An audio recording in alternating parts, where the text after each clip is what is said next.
Assalamualaikum warahmatullahi wabarakatuh. Nama saya Muhammad Numan Aswadi. Nombor pendaftaran 13 DKM 19F11094. Today I will talk about management and maintenance in case study. For the case study, I choose PETRONAS company for my case study. Okay, for company background, PETRONAS was established in August 1974 and operates under the term of the Petroleum Development Act passed in October 1974. It was modeled on Pertamina, the Indonesian state oil and gas company founded in 1971 in succession for Pertamina, which had been set up in 1958. Okay, for the Petronas scope of business, downstream operation in oil and gas include oil refineries, petrochemical plants, petroleum product distributor, retail outlet, and natural gas distribution companies. It produces products that include petrol, diesel, jet fuel, lubricant, cooking gas, pharmaceuticals, propane, and more. Okay. This is a company team member. As you can see, the vice president and so on. Okay, application of maintenance system in Petronas. First is cost pressure. The oil and gas industry is just recovering from a major downturn that caused significant operating losses for the stakeholders. This led to indefinite delays in planned project, bankruptcies, and job losses. One of the important lessons derived from this downturn was that company would excel in managing operational expenditure had better chance of survival. Next, streamlining maintenance activities.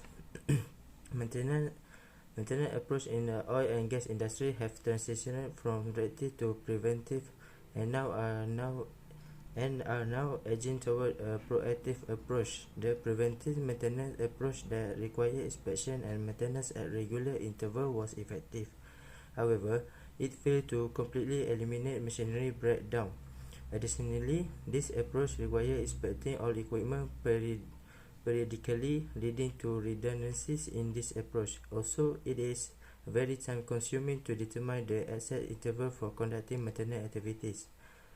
Next, aging infrastructure. Equipment and infrastructure presently in use for oil and gas operation was constructed several decades ago. It was based on design, material, and technology available at that particular time.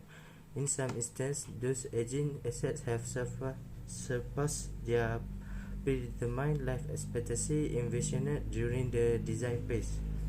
Such aging equipment is bound to fail and therefore require constant inspection and monitoring. Installing sensors on aging equipment can also avert potential accidents and minimize risk to the workforce and the environment. Shortage of skilled workforce. Some predictive maintenance technology have been in existence for a while, and oil and gas companies have implemented them in a variety of environments. However, in the last few years, there has been a rise in adoption of predictive maintenance technology within the industry to ensure all the field equipment and functioning at their optimal levels.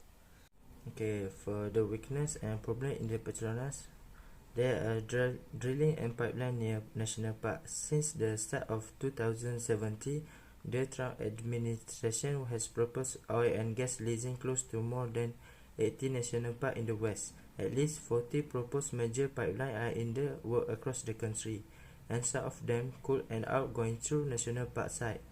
Oil and gas development in and around parklands can harm fragile ecosystem, fragment wildlife habitat, pollute air and water, interfere with viewshed, degrade visitor experience, and ultimately hurt the economy of local community that rely on park tourism. Pipeline construction require developer to permanently clear land, and pipes running through parks could explode or rupture, devastating the landscape and jeopardizing human health and safety. Then, oil spill and leak. Spill and leak can be classified in a number of ways: natural leaks, daily human leaks, drilling blowout, deliberate spills, transportation leak, daily spill, tanker accident, and unchecked leaks. The U.S. Coast Guard responded to the oil spill offshore, while the Environmental Protection Agency (EPA) responded to the oil spills onshore, one after the Clean Water Restoration Act of 1966, but before the creation of the EPA in 1970. The Secretary of Interior was responsible for responding to onshore oil incidents. Prior to 1996, it fell under the purview of the Secretary of Army.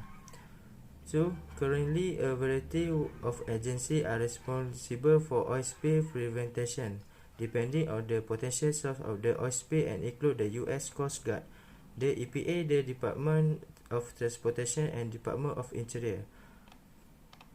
Next, for the environmental impacts such as water, natural habitat, and air quality. In execution with methane emission, the oil and gas industry pollute the air with different gases that threaten human health. VOC and NOx, compound nitric oxide and nitrous dioxide, combine with sunlight and produce SMOG, which is hazardous to human health and can cause premature death. For the suitable maintenance to overcome the problem, track and manage inventory. If your average repair time is too high, one reason could be having a lack of spare part in stock. One possible solution for this problem is to ensure a degree of similarity between assets and or to have a interchangeable spare part.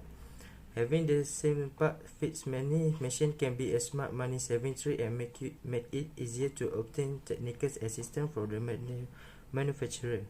Finally, you should bear in mind that ordering part in bulk allow you can negotiate better prices.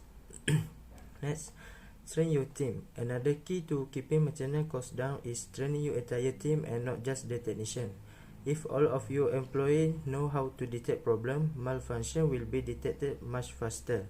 Sure enough, you will have fewer periods of downtime and you will avoid expensive and time-consuming repair. Choose the right technology. Even if your phone freezes from the time to time and your computer may require a quick fix via the fail-safe on-off method, technology is an asset to your business and should be used. Imagine, or worse, try analyzing all your maintenance operations one by one with a pen and pad of paper. Using a CMS that you can customize to suit your needs will streamline your infrastructure management and save you a lot of time. So my conclusion is, in conclusion, what I learned from this case study, I got to know even big and powerful company had a weakness or problem. Then, the knowledge of maintenance and management is important to make a really good company. We should teach a new generation about maintenance to make a good future for our nation and our nature. Here's the link I used to get the information from. And thank you.